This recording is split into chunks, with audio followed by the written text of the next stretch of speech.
And the main thing here was realizing that, number one, I was wrong, and number two, just this method of application was so monumental for me. Remember when I told you that I was cutting hyaluronic acid out of my skincare routine, as in I was no longer going to use a dedicated hyaluronic acid product? Well, guess which bitch is changing her mind today? That's right, I am flip-flopping. What do you call that? Is that waffling? I am waffling. I love waffles. This video is not about waffles, but it is about my skin, and specifically what happened when I stopped using a hyaluronic acid serum, and why the fuck it's back in my routine. And I do blame one of our beautiful butterflies named Debbie. She gave me a shower trick for hyaluronic acid, which has totally changed my life. Something really interesting has transpired, and I feel the need to talk about that because it has impacted my skin. And it's okay to make mistakes with your skincare routine, or to make a decision that ends up not working and to revert back. That is part of growth. And you know, I stopped using hyaluronic acid for many a reason. Let's take a trip down memory lane, because I didn't exactly cut hyaluronic acid out completely. I just cut a dedicated step out of my routine, and it was for some very specific reasons.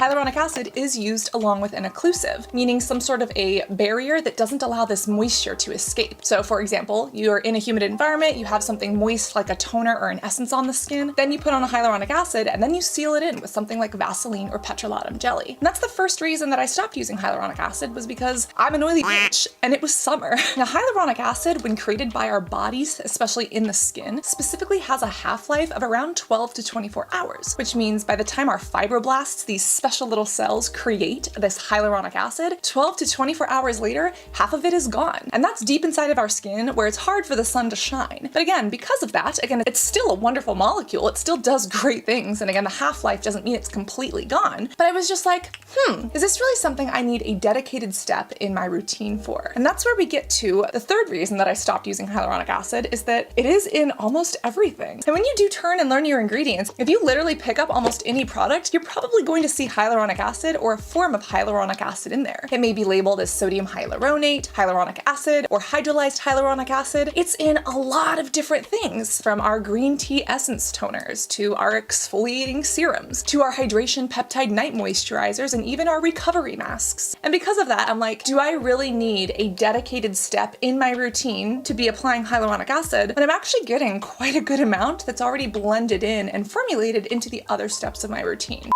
By the way, if you want to find that video or literally any other video, you can type into YouTube search Cassandra Bankson Hyaluronic Acid Serum Best and Worst, or Cassandra Bankson Exfoliators, or Cassandra Bankson whatever the fuck you want. And we've probably done a video on it. So that's a little cheat sheet. If you want to ask me a skincare question, search for it first and then hit me up in the Instagram DMs if I haven't covered the brand, the topic, the skincare ingredient, the question that you are pondering over. By the way, I have listed some of my favorite hyaluronic acid serums down below. This is not an exhaustive list, so keep that in mind, but these are ones that are actually worth the money and ones that I approve of.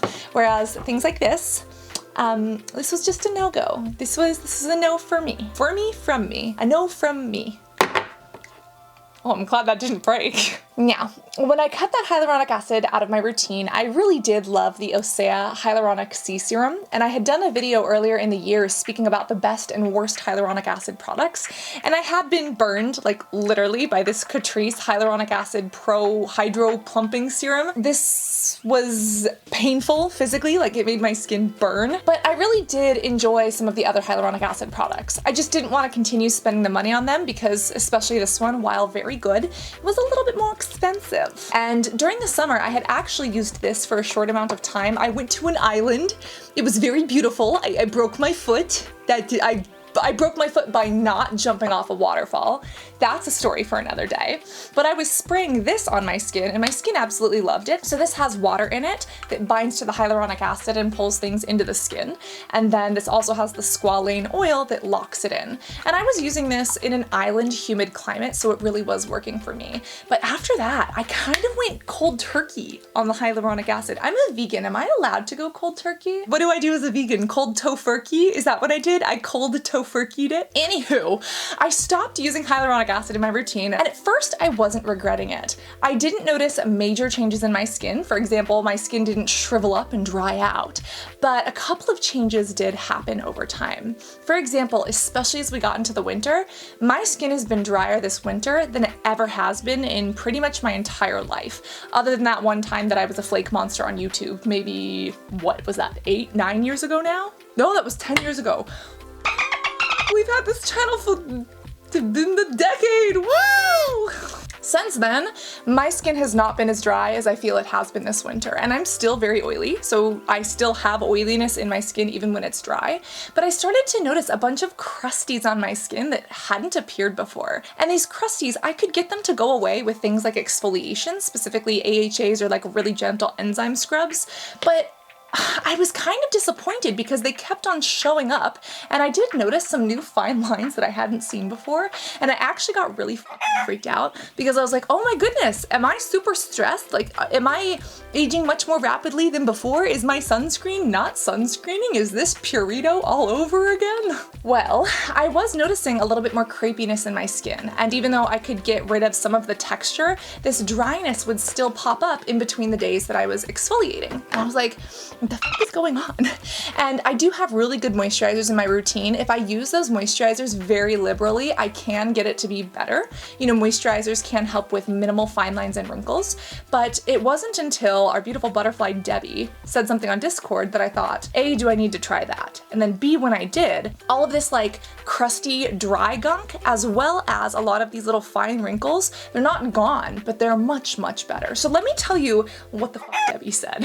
Debbie is a skincare fanatic, and she loves hyaluronic acid and also has curly hair like me. She's getting me to try the Olaplex because yes, in the Discord Patreon, we give each other way too many skincare and beauty suggestions. But Debbie was telling me that she started applying her hyaluronic acid right when she got out of the shower, and that it changed her life. She has relatively similar skin to mine, and she also has certain concerns with her skin. She also is a tretinoin queen. She uses like full strength tret, like straight from the tube, and just slathers it on. But she was saying that she was having some of the same quarrels and qualms and issues with hyaluronic acid as I was. But instead of like stopping it in her routine, she literally took the hyaluronic acid bottle into the shower with her, and while her skin was still damp and there was still moisture in the air around her, she would apply it onto her skin first thing, get out of the shower, and then complete her skincare routine, sometimes with a little spray, but mainly just a moisturizer. When she told me this, I got to thinking about why that might be working so well for her. And when you think about what hyaluronic acid is, it is a glycosaminoglycan. It is basically a humectant that holds onto moisture and pulls it into the skin, if it can get into the skin and if there is moisture available. And of course, if you live in a desert climate, or even if you live here in California like I do, we've had like some weird weather. And although we had some massive rains that like literally took out entire streets, it wasn't really humid or really moist 100% of the winter. And so when Debbie told me about this little method, the science behind it kind of made plausible sense, and I thought, I need to try this. And boo, I did. Now, I actually tried this with multiple hyaluronic acids, and I will say that it did work with most of them, some better than others, but it absolutely didn't work with some of the really, really cheap ones or the overly liquidy ones. You see, because hyaluronic acid binds to water, you need to make sure that there is water in a product, but also that there's enough moisture in the air for your skin. And I found that some products that just had hyaluronic acid and water, if the molecule size wasn't correct, or if it wasn't binding to that water, it just wasn't right for me, and this one still sucked. Again, I love Catrice for some makeup, but this skincare was a no-no for me. I did try a couple more drops of this, and this was fantastic out of the shower. The seaweed in here also gives my skin an antioxidant boost, so I really like using it during the day. The one thing I will say though is that if I use too much of it, it can get a little bit gummy if I overly do it. And I really find that this one I have to pat into my skin instead of rub into my skin. I love OSEA, they have so many great seaweed products, but this seaweed hyaluronic one, it was great when used under the right circumstances. I also tested out this Biossance one that I was using a little bit more during the like spring and summer. This was fantastic, but I feel like this is really good as a spray for when you're on the go. So if you have humid weather or you're traveling, this is fantastic. And I found that for every day, this wasn't perfect for me. Now there is a hyaluronic acid that I do want to try. It's from Iris&Romeo. It is literally a hyaluronic acid spray. I've been loving the new spray skincares, but I haven't tried that one yet, so maybe that's next on my list. But what I did did reach for were two things. This is the Thirst Trap Juice from Wishful Skin, and this is the Marine Hyaluronics from The Ordinary, which I also loved during the summer. Now, these are both unique because although I consider these dedicated hyaluronic acid serums, they do have a little bit more in there. For The Ordinary, we actually have glycerin, algae, and amino acids in here, and for the Thirst Trap Juice, this has hyaluronic acid, but it also has peptides. And remember, amino acids are the building blocks that make up peptides. Well, both of these are number one at very different price points, but when I used these along with Debbie's method, holy shit, both of these were fantastic. First off, these are both really good on their own, but I found that even when I was using these other products or dedicated hyaluronic acid serums from other brands, the shower method just caused my skin to absorb them so beautifully, just the way my face absorbs waffles on a hungry Sunday morning. The hyaluronic acid in these products bound to my skin and soaked in so beautifully, and again, with the OSEA one, I kind of had to tap and pat, but with either of these, I could pat or rub these in, and they were so good. Now, I do think that both of these fared a little bit better than just some of these other serums that I had tried last year. The reason why was, again, because this has peptides, this has amino acids, and we know that those also play well with water. And these both have aloe vera in them as well, where the latex has been extracted so that there's no risk of allergy, and those are really nice and hydrating too.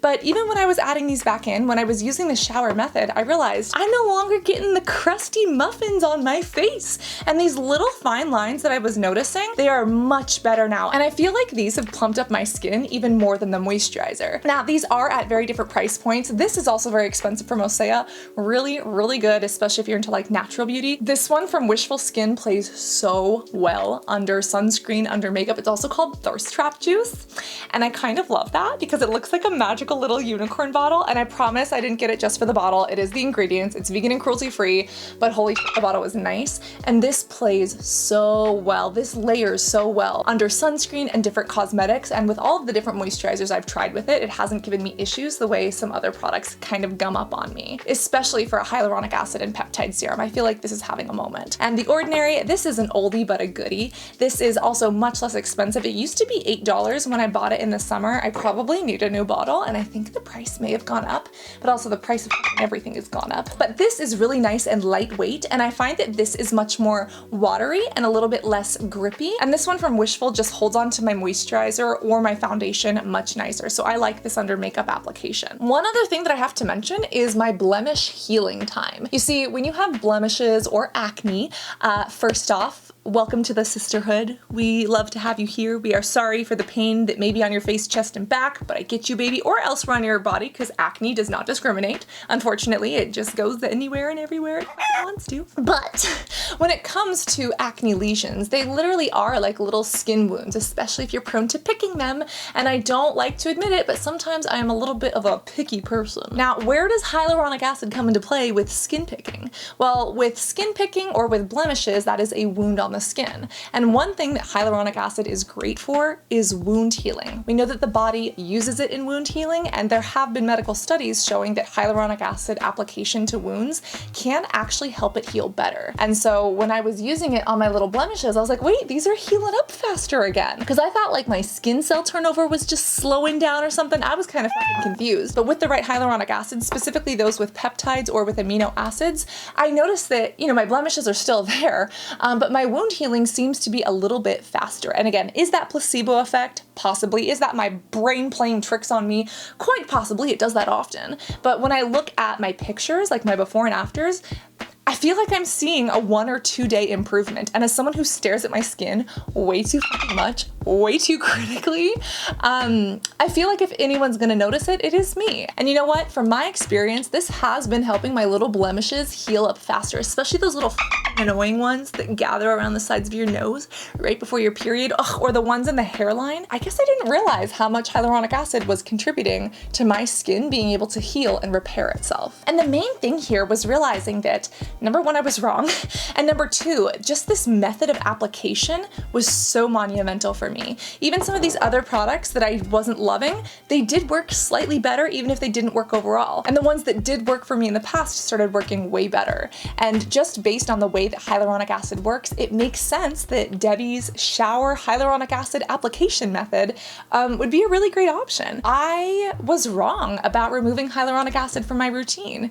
It wasn't a fit for me and my oily really acne prone skin, and making that change ended up being a really good choice for my skin. And I wanted to talk about it because this is what happens when you isolate your variables properly and you track your skincare over time. You can see what is or isn't changing or what is or isn't working for you. So do always remember to be hydrated, both orally and topically. That could be hyaluronic acid or a good moisturizer or glycerin or something completely the fuck else. Always remember to reapply your SPF because it is your BFF. And always be beautiful both inside and out. I love you and I cannot wait to see you. I was gonna say in my shower routine, but I'm not doing one of those, and I'd like to shower by myself for the current moment. Thank you very much. I will see you in the next video right over here. Love you guys. Bye.